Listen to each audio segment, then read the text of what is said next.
أعوذ بالله من الشيطان اللعين الرجيم بسم الله الرحمن الرحيم الحمد لله على ما أنعم وله الشكر على ما ألهم والثناء بما قدم من عموم نعمة ابتداها وصبوغ لين نزداها وتمام منن نولاها ثم الصلاة والسلام على أشرف الأنبياء والمرسلين خير المبشرين والمنذرين شفيع ذنوبنا وطبيب نفوسنا وحبيب قلوبنا سيدنا ومولانا أبي القاسم محمد اللهم صل على محمد وآل محمد وعلى آله الطيبين الطاهرين المعصومين المظلومين صلوات الله عليهم أجمعين الذين أذهب الله عنهم الرجس وطهرهم تطهيرا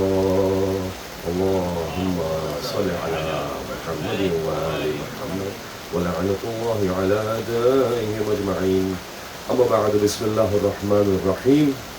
Dearest mu'mineen, mu'minat, it is my honor once again to have this opportunity to continue our discussions with you in this holy month, in these holy days, and these very important discussions. A couple of minutes on yesterday as we move forward, I think that, whenever somebody is speaking, and they're conveying information and everybody is perceiving those words and interpreting them and understanding them in their own way, with their own mindset and their own perception. That means I cannot say a sentence and expect everybody to comprehend it the exact same way. Each of you receive information, and when you receive information, it is translated into your mind based upon your intellect, your experiences, your perceptions, your concepts. There's so much uniqueness and individuality in each of us. And in these types of gatherings, we have people of all ages, all backgrounds, all educations, and so on. So it'll always happen where I'll say something and someone will take it one way, some will take it another way. And the feedback is where I get an opportunity to understand, okay, this is how my information was conveyed or perceived by a certain person. So, for example, a couple of things from yesterday, one of the questions that was asked, and I got asked this again later after the session, was that it seems like I'm trying to say that we're not supposed to enjoy ourselves in this world. And of course, that's very important to understand that that's not the case at all, nor is that in any way what I meant. However, what I meant was that, it is important to see how we are spending money and the risk of different kinds that comes to us, how we utilize it and move it forward.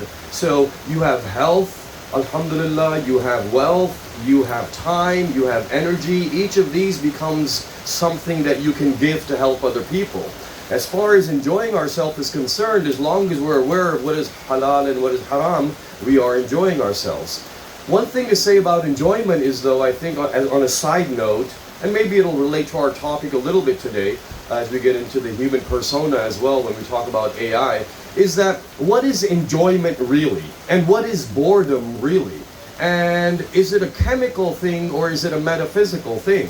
There's a certain addiction that comes with the cell phone or a digital device now, and the addiction of scrolling or looking at social media, which has its own advantages. Social media is an amazing, powerful tool that can be used to cause a lot of change and positive change and spread good information. At the same time, it can become a very dangerous addiction. Psychologists talk about dopamine, which is the chemical that is released in your brain whenever you are doing something that gives you pleasure. So pleasure at the chemical level is dopamine. So when you're enjoying something, dopamine is released, and when you're not, it's not released. So the question becomes, what do we enjoy, really? So somebody says, I enjoy hanging out with my friends. That's great. Someone says, I don't enjoy praying. I find that boring, for example. So let's say that is said. I remember someone once saying that, why is it that Islam has made all of the fun things haram and all of the boring things halal? So this is where I started thinking about this when this young person said that to me. What is boredom and what is enjoyment, and what is our perspective on that? Now Allah subhanahu wa ta'ala has given you a brain, and what happens is in this mind, when certain things occur, you release certain chemicals. If you are releasing something like dopamine, that means whatever you're doing, you're actually enjoying. And if you're not, then you're not. But what if it's possible that somebody who, when they're praying salah, they actually release dopamine? So maybe someone from the youth says, not you guys of course, but I mean anybody, someone says, I enjoy going to parties and that is where I have fun.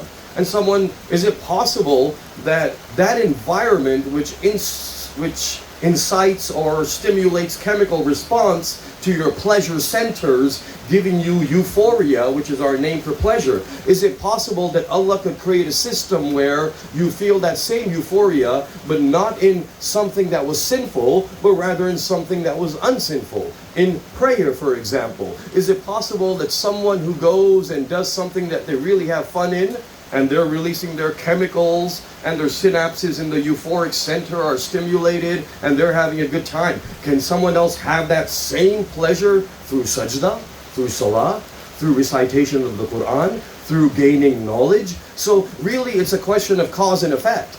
So one thing you do and then it causes the effect of euphoria or pleasure.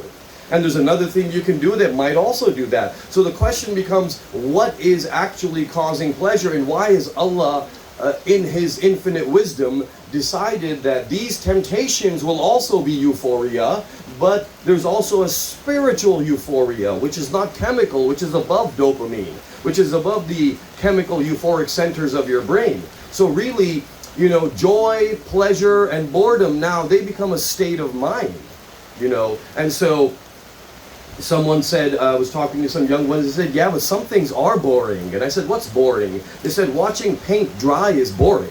So that's an English expression that's given, that, listening to this guy is like watching paint dry. So if someone says that about me, that means they find me as boring as sitting and looking at a wall while the paint is drying and just watching it dry. But I said to that young one, I said, okay, tell me, what if you're actually a paint creator? And you make paint, and your idea is you're trying to create the paint that will dry quickest. And it needs to, it can even dry even if there's rain, and the wind shouldn't affect it, and the humidity shouldn't affect it, and the temperature shouldn't affect it. And now you're watching it to see if what you have created is fulfilling the needs and demands of your experiment. Then he says, yeah, then that would be interesting, because now you're actually interested in it. So what we find interesting, what we find boring, what we find pleasurable, what we don't find pleasurable, these things change as we increase in spiritual enlightenment. And as we keep on evolving our own spiritual sense, our intellect, our iman, our ma'rifah, and our aql. As these are expanding, your perspective changes. When your perspective changes, what you enjoy will also change. And then what happens is we start to say, okay, there's two basic ideas. One is, and I'll use the simple expression and then relate it to what we're talking about, some people live to eat and some people eat to live. Have you heard that before? Eat to live or live to eat? Do you live to eat or eat to live? So the difference between the two is the person who is living to eat is always wanting to eat, and that is their main objective. The person who is eating to live, their objective of eating is so that they have enough energy so that they can actually move on. When you work and play, do you play to work or do you work to play? This becomes the question. So if you're a student and you study, and when your study is over, you have a break. If you're working and you have a job, when you're working, you work and then you have a break. The question becomes, which of these is your main focus? And that's going to be different, and that changes your perspective. If my main focus is to play, then I'm probably spending more of my time playing, and then I only work a little bit just because I have to. But maybe somebody is studying and they enjoy studying, and now when they take a break, it is so that their mind gets refreshed and they can get back to their main focus. So the question then becomes again, what is the main focus in this world? Why are we in this world? What is the purpose in this world? What are we trying to achieve in this world? And in your entire frame of existence, you have existed for at least 7,000 to 10,000 years. And you do plan to exist for hopefully infinity after this. In that, this life, which is but 50 to 170, 150 years or something, we're looking at a small iota of your entire existence, just a tiny dot on the spectrum of who you are. So if we keep that in mind, then we know what our target is. When we know what our target is, we know what role enjoyment and play and fun has in it. It has a very important part in our balance, in our mental health. But is it the main focus or not? This, I think, is a question that we all have to answer at the individual level. Now, I hope that I can also give my disclaimer that I am not at all anything to do with computer programming or artificial intelligence, and that is our topic for today. So first of all, I've been trying to figure out what AI is for years. And anybody I meet, I ask them. There's some things I have yet to understand. In economics, I have yet to understand inflation.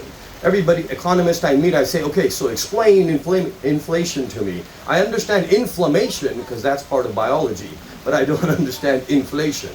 So then what happens is, I do the same thing with AI. So I've talked to any IT expert I meet, give me 5 minutes of your perspective on what is AI, and I've read definitions online, and I still don't know what it is. But what I'd like to talk about is some of the basic principles. Now, first of all, let's talk about intelligence and then go on to artificial intelligence, and let's continue both of them together. So the first thing is, if we look at our mind, because you have a mind and you have a brain. Your brain is physical. It's an organ. It has electrochemical activity. It's filled with sodium, potassium, and other cellular organelles. That's your brain. Then you have your mind. Your mind is metaphysical. Your mind is not seen on CT or MRI.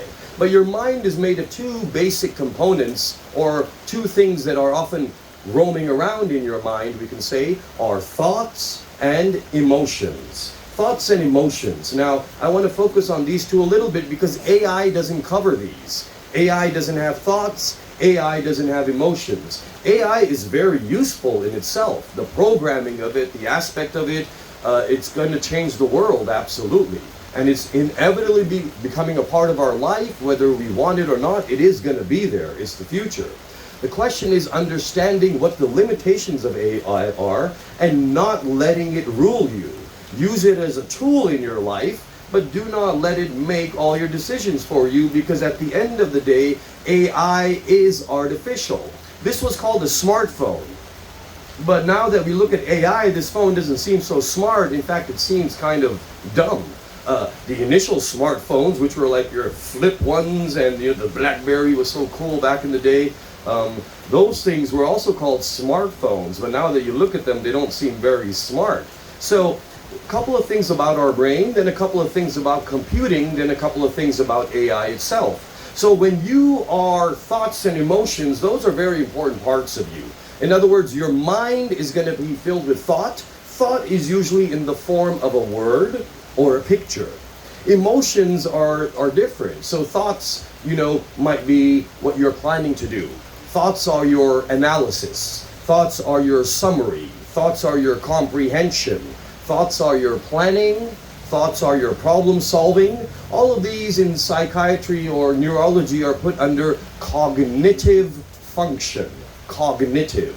The cognitive functions of your brain are called cognitive because there's a wheel inside those old school clocks. Those big clocks, they have the wheels inside of them.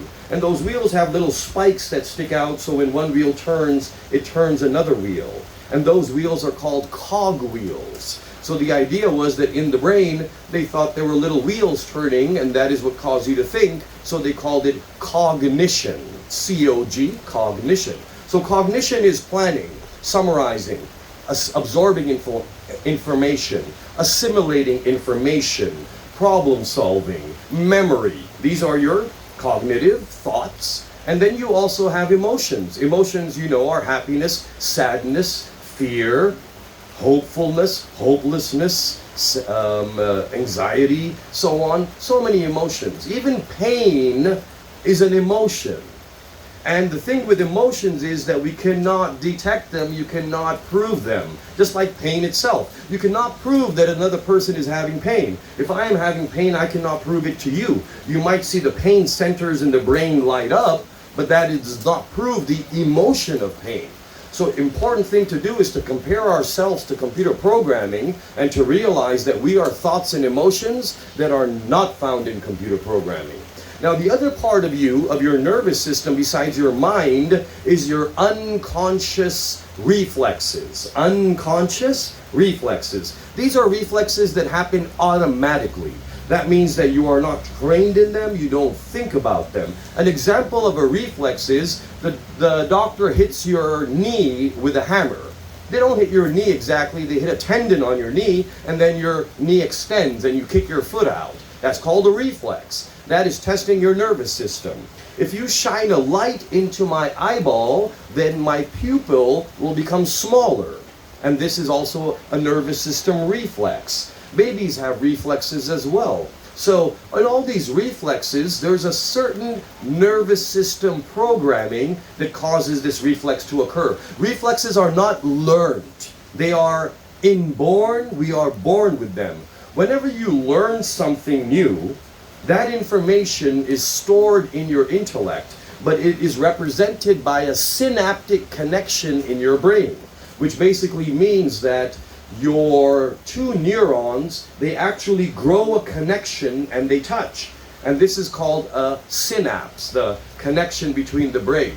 So when a synapse actually occurs, this is a physical change in your brain that is occurring because of the storage of a new memory. So whenever you're learning things in school, that's why learning takes an effort. It's not that easy. There is physical change, just like if you work out and you get stronger, there is cellular change in your muscles making you stronger. In the same way, your brain is changing at a physical level as you gain information.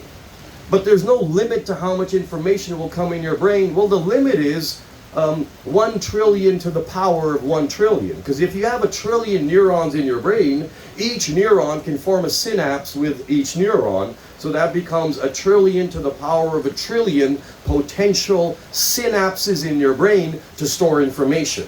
Your brain actually expands in its ability to store information the more and more you learn. The more you memorize, the easier it will become for you to memorize more information. Not like the USB stick, which might be limited to 1 terabyte, and then after 1 terabyte it's full, and now you cannot store any more information in your USB stick. Your brain actually expands as this happens. So, how do nervous system reflexes work? And I want to explain that because that's what we use for computer programming. Nervous system reflexes work by a simple if-then process. If light shines in eye, then pupil should constrict. If hammer or if any force hits a tendon, then it causes the tendon to stretch. If a tendon stretches, its muscle should contract. This if-then programming is done by neuronal wiring in your body. So your brain and your spinal cord have neurons which are like wires. One gives the other a command, the other gives the other a command. So if you tap a tendon, you can do what you do on the elbow, on the knee, on the elbow as well. If you were to tap my tendon here, this arm would extend as a reflex. The reason is, as soon as you tap it, it causes electrical activity in the tendon, which goes, you'll have to rest it first, so it'll have to be rested, and then someone needs to tap it right here, and a brisk tap, like that, then it'll work. We can try it after if you like. And so there's tendons here, there's tendon here, tendon here. At any joint where you have a tendon, if you can hit it, it'll cause the muscle to contract. It's a protective mechanism to protect you. But what happens is, as soon as you hit it, the tendon stretches, there's a sensor inside that goes, whoa, something just stretched me. That sensor sends an electrical signal to your spinal cord. Your spinal cord has a neuron that says, oh, something has stretched that tendon. Your spinal cord neuron sends another signal back to your muscle to say, muscle, please contract. So it's a simple if-then. If tendon stretches, stimulus occurs. If stimulus reaches here, stimulus goes to here. If stimulus goes to here, muscle contracts. It's a simple matter of negative and positive. Your neuron goes negative to positive, positive to negative, which means on to off, off to on. When we made the computer, what we did was the exact same thing. We did not make it based on our mind, which is filled with emotions and thoughts. We made it modeled after our nervous system, which is based on zeros and ones, or minus and positive. In physiology, you call the zero you call it resting state, and you call the one depolarization. Your neuron is resting, your neuron is depolarized. This is 0, this is 1, and then it goes back to resting, which is again 0. So 0, 1, 0, and your neuron has sent the signal to the next one. The modern computer, which came about, we started making computers like in the 60s, and at that time the computers were as big as this entire tent over here. So now it's in the palm of your hand, and now it's in your watch, and now it's in a speck like this. And what has changed over the time is not the basis. The basis is still the same. It's still 0, 1. Whether it was a computer as big as this tent or something, your cell phone has far more computing power than all of the computers in the 60s put together. Your one computer in your hand is more powerful. What we have done is we have expanded. What did we improve?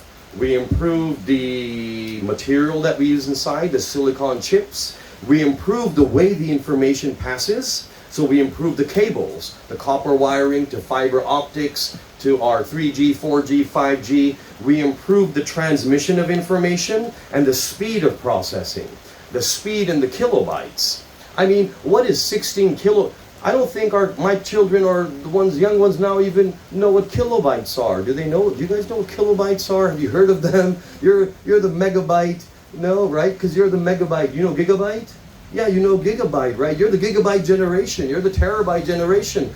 We grew up with kilobytes. I remember when we first got a computer and I was in 6th grade, we had a game, it was called Prince of Persia. It was like 32 kilobytes, I think, and that was a big deal. 32 kilobytes, wow. Right now, 32 kilobytes is nothing. It's like a dot. It's like your computer will breathe 32 kilobytes. So the idea is that what we expanded was the amount of information we can process and store and pass around. So everything got faster and smaller. That's what happened. The algorithm concept is the same. So how does a computer programming work? It works by if-then schematic decision tree. So if this happened, if yes, then go here. If no, then go here. And if you go here, then if there's another yes, then go down here. If it's no, it's go down here. And if it's no over here, then go to here or here. There's a whole decision tree. I studied medicine, and I studied medicine old school. Old school medicine was studied like we had to, there's a lot of instinct involved, and your professors were very instinctual, and they had their wisdom. We didn't have decision trees. Nowadays, if you open up a medical textbook, it's decision trees. Patient comes in. Patient has fever? No. Okay. Patient has cough? Yes. Okay. Productive cough or non-productive cough? If it's productive cough, then go down to the next step. If it's non-productive cough, then go this way. There's an algorithm, as we call it, for everything. That's why diagnosis will soon be done by AI. They'll be diagnosing, they'll be making decisions, but the thing that will always be missing from AI is emotions and thoughts. So the idea of algorithms fulfilling much of our life, is going to be good in many ways because it'll free you up to do other things. But the important thing is always to remember that the ultimate decision lies with you. Who wrote that program? Because it almost seems as if when they talk about AI, like it's something living. It's something that thinks. It's something with intelligence, right? It's like, because the robots that are going to be there in your lives, there'll be robots soon, right? I mean, you won't be driving. I mean, this new generation might not even have to know how to drive, I knew how to drive stick shift, and I can drive automatic, and now I've done the autopilot as well. But as we go through generations, each one is more amazing than the next. I think the most amazing generation is my parents' parents, my grandma. Because she had that phone as well, which was like one that went in your ear and a separate piece over here. So it was like this. And then when the phone came with just one piece with mouth and ear, she didn't know how to use it. So she would listen at one point and then talk and then go back and listen. We're like, no, you can do both at the same time. But she was so used to doing them separately. And she even, saw this before, she passed. And so they went through so much dramatic change. And we're already seeing that those changes are happening now. But when you look at the basics of it, it's still the same. All that's happened is that we have increased the speed of things, The speed is increased. And so when you look at, if you look at your own mind, for example, you know, your unconscious nervous system uses algorithms, but your mind is far more complex than that. How does your mind work? We still don't understand. It's very metaphysical.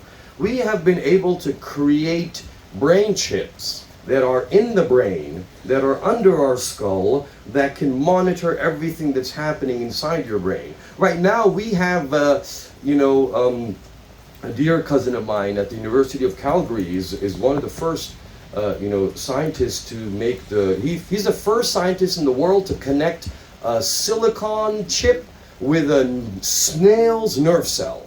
The snail's nerve cell connected to the silicon chip. Now many other countries and places are doing this, but when he did it, it was the first breakthrough, because the idea is that a silicon chip runs on 0 and 1.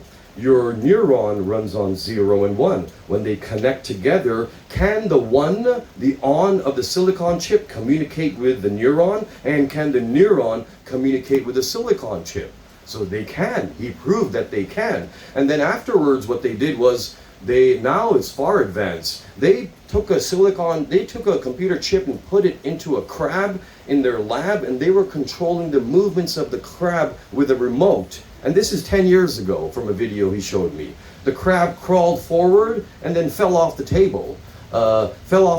Because they had hijacked the crab's nervous system, so your position sense, which is called proprioception, wasn't working because the controller was controlling it.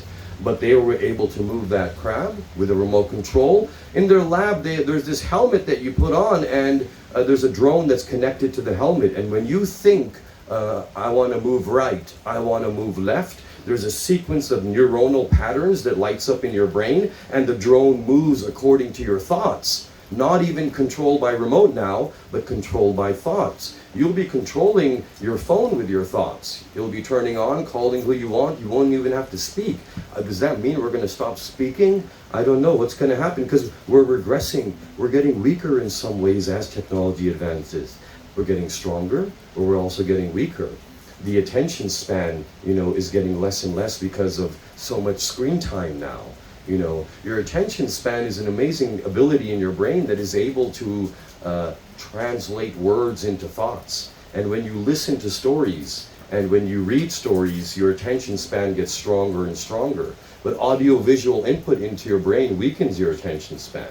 So that's why we find the average attention span is getting less and less. My grandfather would sit there for 5 hours sometimes just staring off into space thinking. I'd pass by and wonder, what's wrong with this guy? Why is he just sitting here? Doesn't he have anything else to do? And I'd ask, oh, what are you doing? I'm thinking.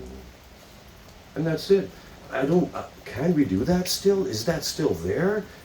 Nowadays, if you see any kid sitting in a room thinking for 5 hours, we're going to call a doctor, because I don't know what's wrong with my kid. They're always thinking what's going on. So what audio-visual input does is that it prevents your attention span from working. And the modern cartoon is designed to grab the attention of the young child. And the way they do it is not by someone sitting down and telling a story, but by having scene after scene change. And as scene after scene changes, it's easier to change your attention. They get very good at changing their attention from one thing to the next, but the idea of focusing on one person while they're speaking, so that parent telling their child a story is a beautiful thing. It makes you stronger and wiser. It increases your attention span. Anything you listen, anything you read will improve your attention span. Anything audiovisual will decrease it. And it becomes very important when we're at a young age to focus more on reading than on screen time. Once your brain is developed, then you're free to destroy it. But while it's developing, it's very important to try and enhance that attention span. And so, what we're calling AI now is basically what? Somebody wrote that program. But they make it seem, it's so lifelike now, isn't it? Have you seen the robots? I mean, I've only seen videos, but the robots when they're talking and they're smiling and their emotions, and it's all programmed. It's all if-then. You have not been programmed. Your intellect has been created as a it's a metaphysical learning system that's very individual and unique to you. There was a computer programmer, and he was somebody who wrote programs about random. And through his programming of random, he came to discover and completely believed that there's no such thing as random. By random, I mean, like, have you seen those programs that might generate a random number, right? Like you press it, a number pops up. And this is a random number. Kind of like I might say to you, first number that pops in your mind, and you give me a number. And we'll say, okay, that's a random number. I'll say, think of a number from 1 to infinity. Any number, and you give it to me, that becomes a random number. What he did was he would design those programs that would do this, and he would try and make them more and more random. So what he would do is, there was one where, it just rolls and it keeps on rolling, and when you hit enter, whatever number happened to be there at present in the program, that's the number that showed up. Then he made it more complicated. He said, okay, it'll depend on the location of the person, their GPS. So the location of their computer will also be added into the randomization. Those numbers will be added in. So when the wheel rolls and it stops, whatever number shows up, plus your GPS location, plus the weather where you are, plus what time it is when you are, plus if you've put in some of your own bio data, that will go there as well, plus the population of your country at that time, plus the position of the moon. You get my point, right? You can go on and on. Am I making sense? Does that make sense? So you can add more and more factors in. And what you're doing is you're somehow adding more factors to try and make it more random.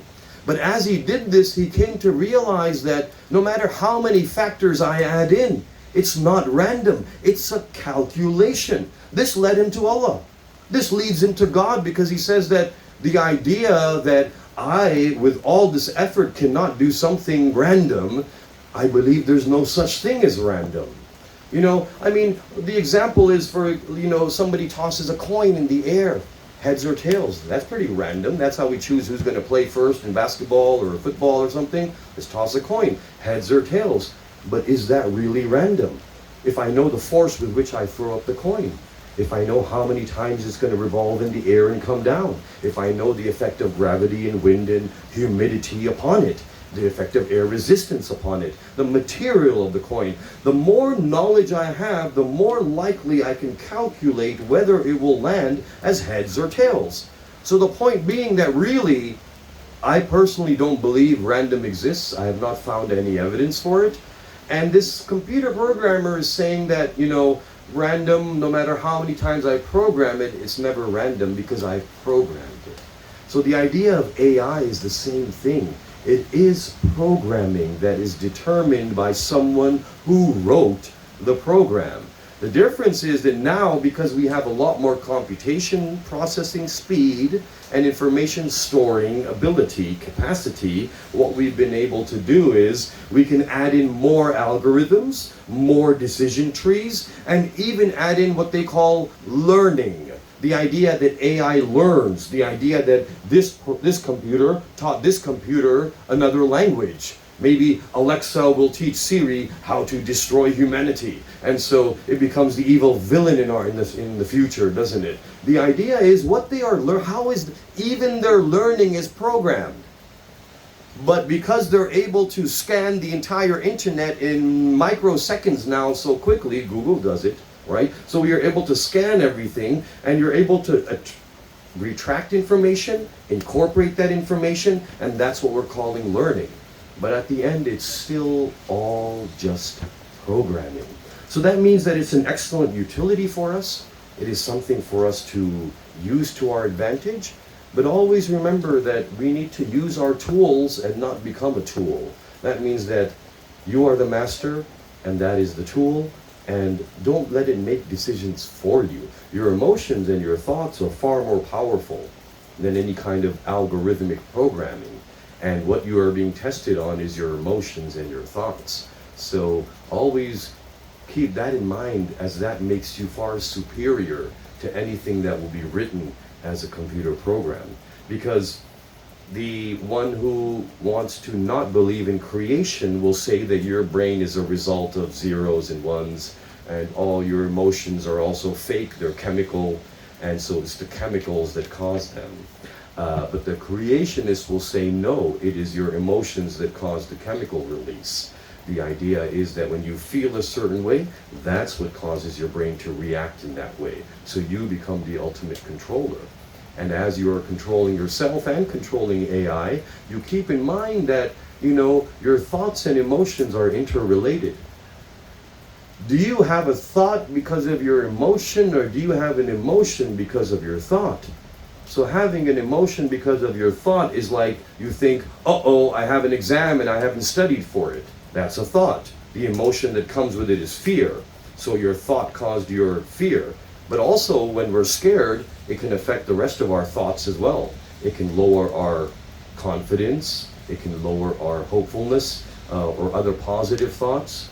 So the idea with us is that we're not a decision tree, whether we are complicated neural network where emotions are affecting thoughts and thoughts are affecting emotions. I don't know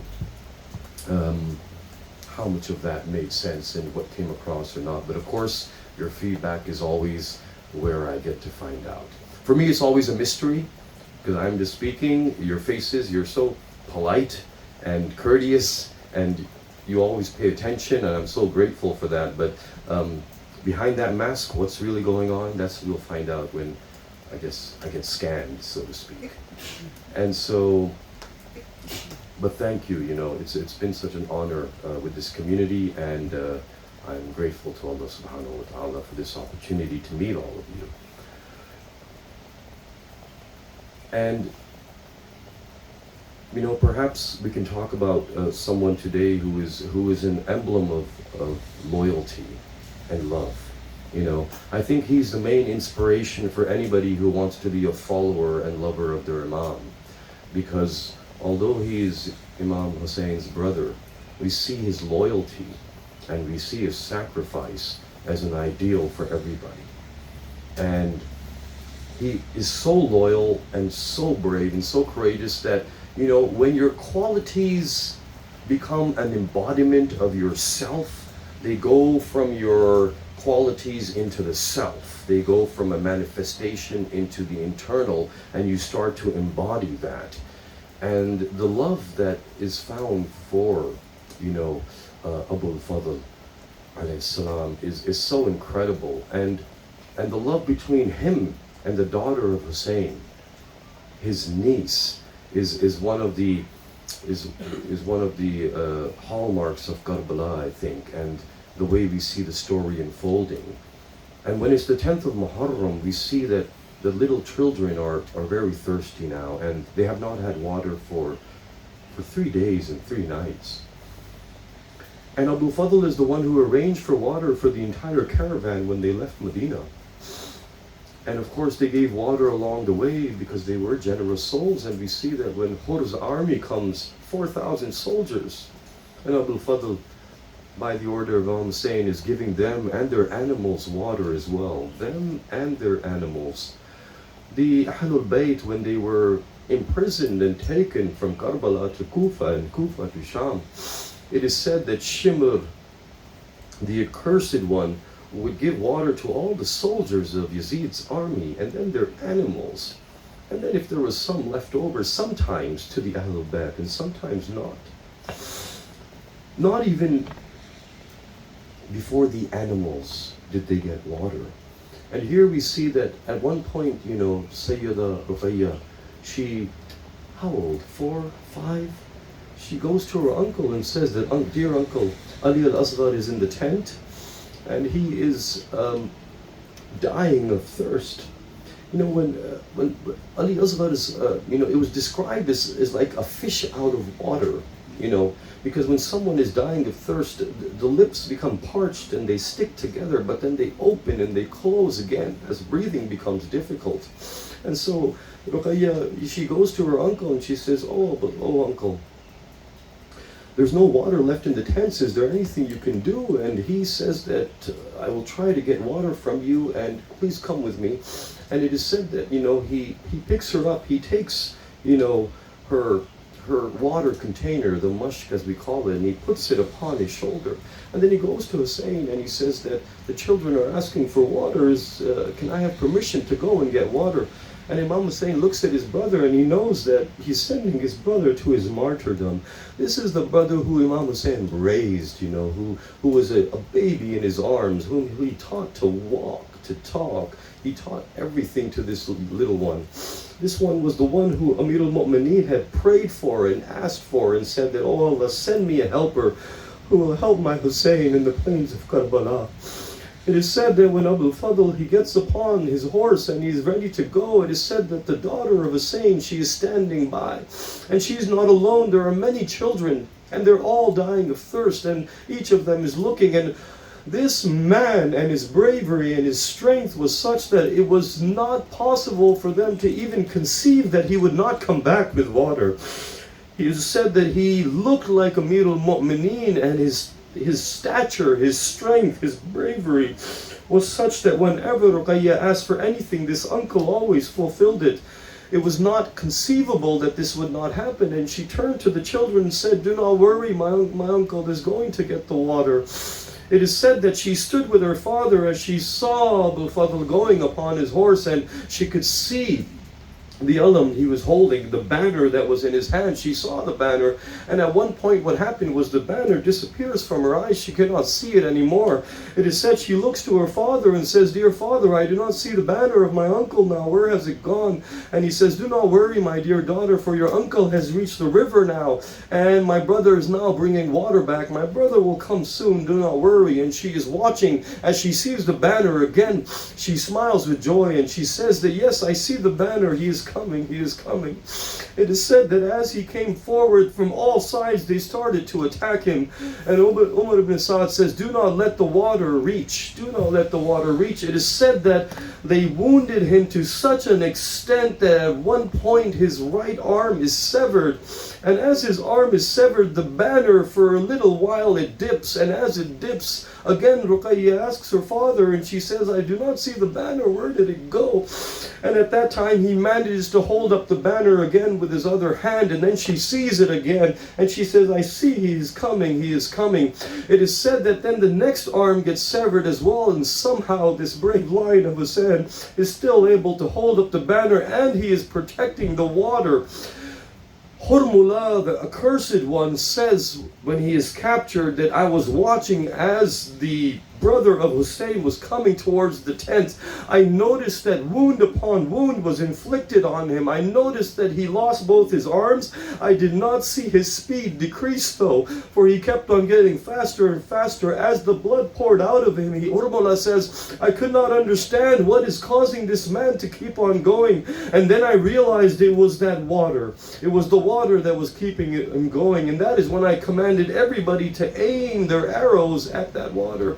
And as they aimed their arrows at the mushk that was at the chest of Abu Fadl, it is said that the arrow hits that water container and the water starts to pour out. And not only that, it is said that he tried to protect the water, but all he had was his head, for he had lost his arms. And as he put his head down, an arrow pierces his eye. And it is said at that time, when he sees the water pouring out, then he turns his horse around and he heads back. He heads back towards the Euphrates. Now, as Ruqayya is looking at the banner of her dearest uncle, she says, why, O father, is the banner moving further away from us now? Was not he coming towards me? She says, dear father, I do not want the water anymore. I only want my Abu Fadl back. I do not ask for water, father. I promise I will not ask again. Just ask him to return to me. But unfortunately, as Hussein goes, he comes back not with his brother, but he comes back with an empty mushk, and he comes back with a banner that is filled with the blood of his brother. فَسَيَعْلَمُ الَّذِينَ ظَلَمُوا أَيَّ مُنْقَلَبٍ يَنْقَلِبُونَ لَعْنَةُ اللَّهِ عَلَى الْقَوْمِ الظَّالِمِينَ.